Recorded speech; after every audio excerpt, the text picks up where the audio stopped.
Welcome back to the channel, folks. I'm Nick. This is Knocking Futs.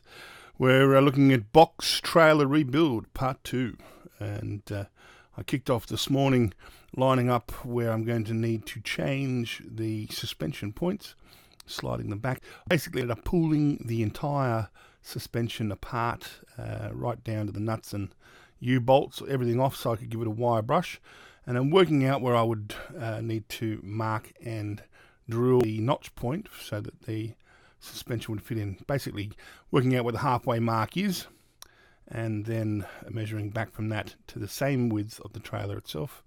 Whilst I had it all off, I thought it'd be a really good idea to get to it with a wire brush, which I did on the angle grinder.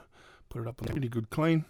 This way I've got rid of any surface rust, and this then with a penetrol, making sure that there's no significant rust going on any further. There was virtually only surface rust, so not an issue. Here you can see I've drilled, and that basically means that this is the point, the new point, and then I've lined it up and welded it off.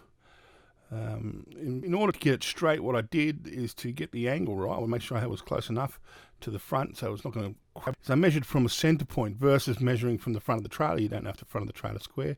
So measuring from the toe point, I worked out that it's 1840 is a nice, gives me exactly halfway down the trailer on the axle. That 1840 on the drawbar from the center point to the suspension mount means that I know that I've got a decent triangle between the two wheels, and hopefully they're going to be nice and straight.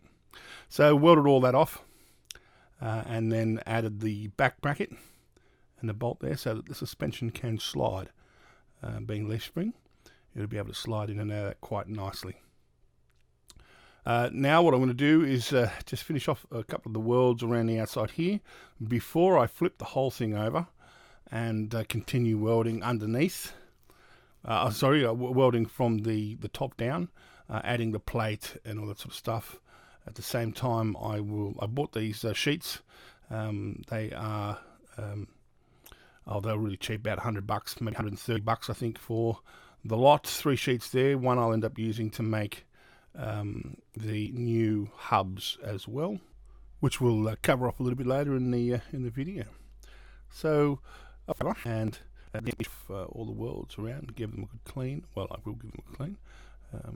And then once I've silver gouge and just tidy it all up, I'll stick it on the back of the truck and take it out for a run. Just make sure that it's nice and straight. I will end up cutting these hangs there from the drawbar. But let's get it attached now there, waiting to go.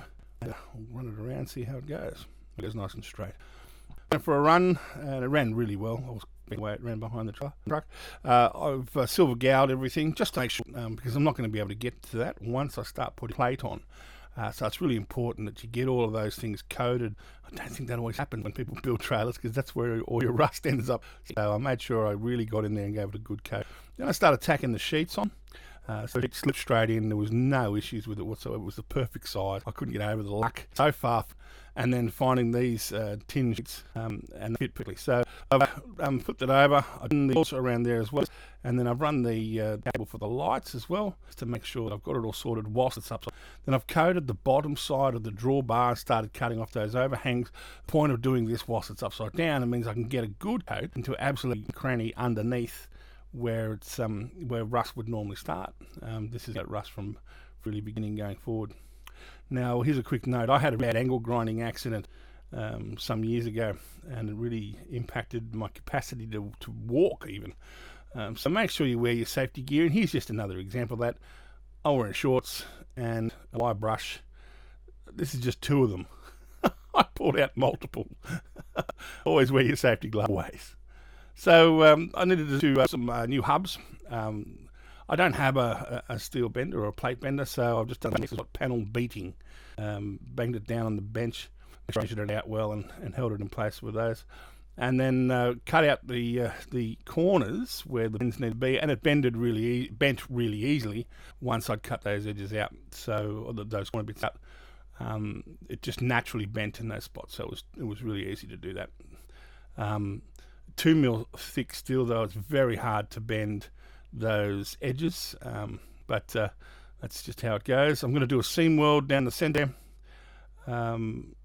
just to make sure there's no leakage or anywhere where water can sit, and then some more welds around the outside of there. I may even end up putting some angle in there. But that's the end, part 2. Part 3, I'm going to start welding the hubs on, and we'll see you next time. Thanks. Like and subscribe, because at the end of the day, that's knocking farts.